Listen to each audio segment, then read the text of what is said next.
Hello everyone, welcome back to my channel. आज मैं कराने जा रहा हूँ इलिस्ट्रेशन 7 अनरिकॉर्डेड लाइबिलिटी। ये बुक का नाम है SBPD publication financial accounting.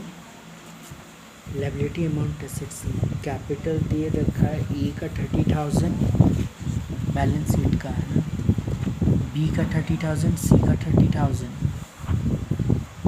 Fixed assets दे रखा है 1 लाख का, करेंट असेट्स 40,000 का,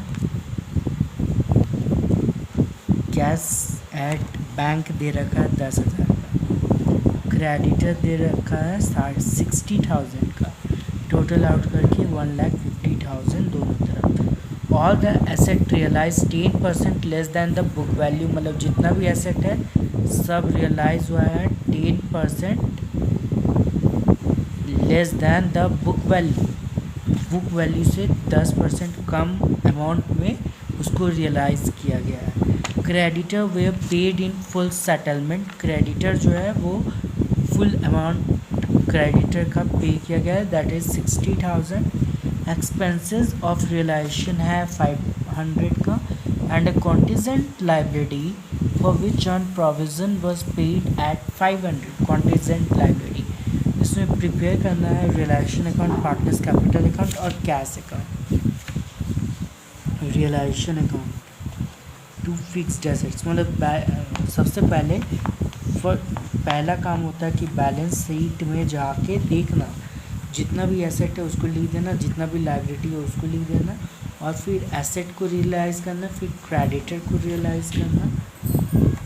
to bank account unrecorded liability, यहाँ पर अनरिकॉर्डेड लाइबिलिटी था 500 का, क्रेडिटर को पे किया है 60,000, टू बैंक अकाउंट एक्सपेंसेस दिया था 500 का, क्रेडिटर 60,000, बैंक एसेट रियलाइज हुआ है 1,26,000 में, टोटल आउट करके आया 2,01,000, और लॉस ट्रांसफर्ड हो गया कैपिटल अकाउंट 1:1:1 में शेयर करा था, इसीलिए 5,000 5,000 5,000 तीनों में पहुंच जाएगा, तो ये हो गया 15,000।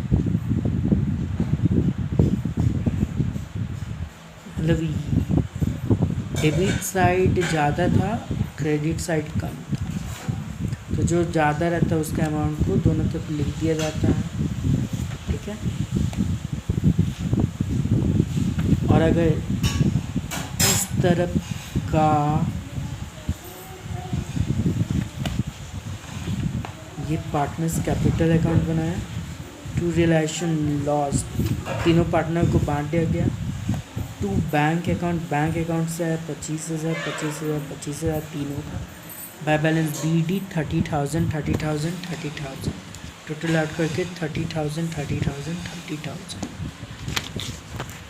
अब बनाया bank account, to balance BD 10,000, to realisation 1,26,000, realisation से 1,26,000 आया था, ये वाला एसेट रियलाइज।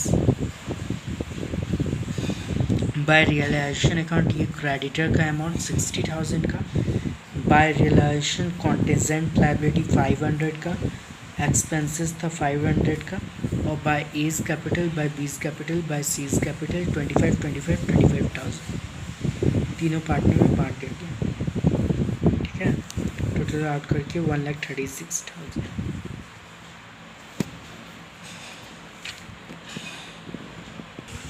नेक्स्ट क्वेश्चन है asset and liabilities taken over by partners and preparation of current account X, Y and Z are in partnership sharing profit and losses equally का मतलब होता है 1:1:1।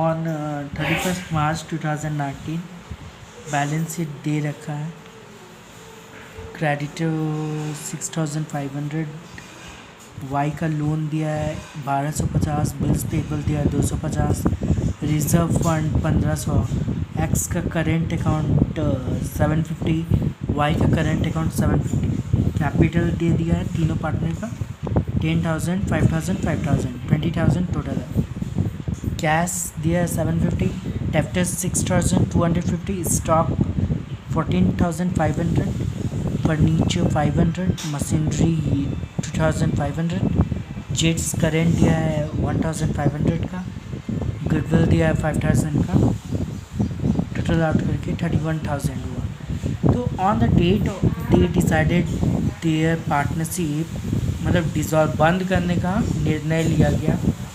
The following arrangement was made among the partners.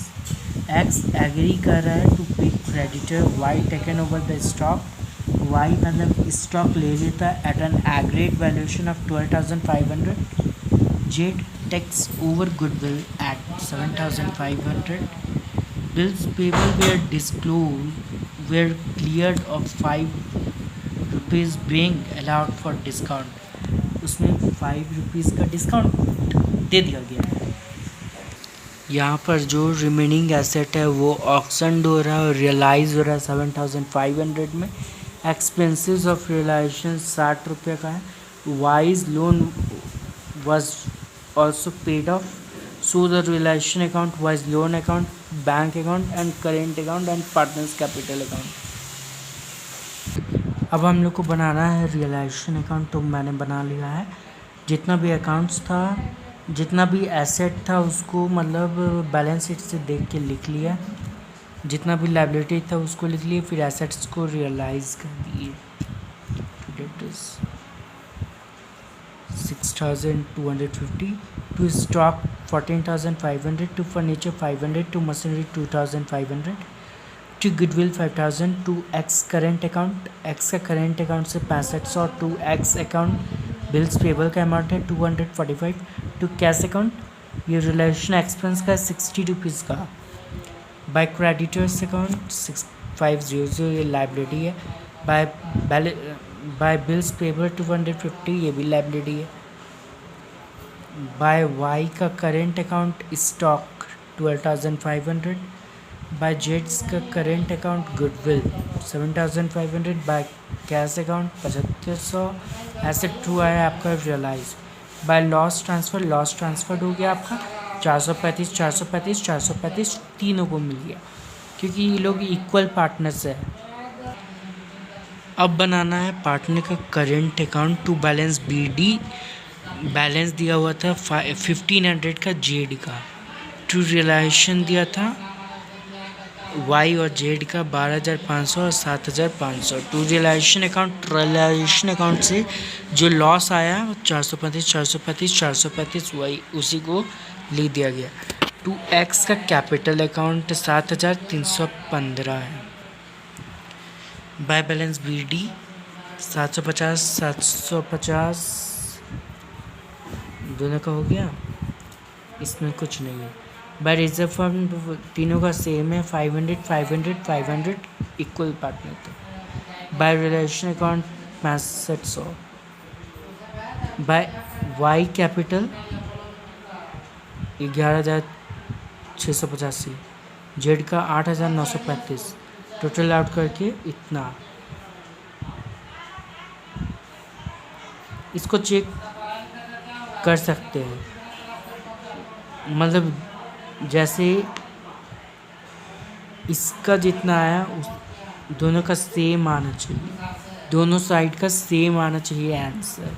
और अगर गलत आ गया तो आपका कहीं गलत मिस्टेक हो गया उसमें कुछ। ये देखिए ये पार्टनर्स कैपिटल अकाउंट बन चुका है। पार्टनर का करेंट अकाउंट से आया है ये अमाउंट। तो कैश अकाउंट दिया था 17,000 कितना है 815 17,315 ठीक है। ये बैलेंस दिया था पहले से। एक्स करेंट अकाउंट से आया इतना, कैश अकाउंट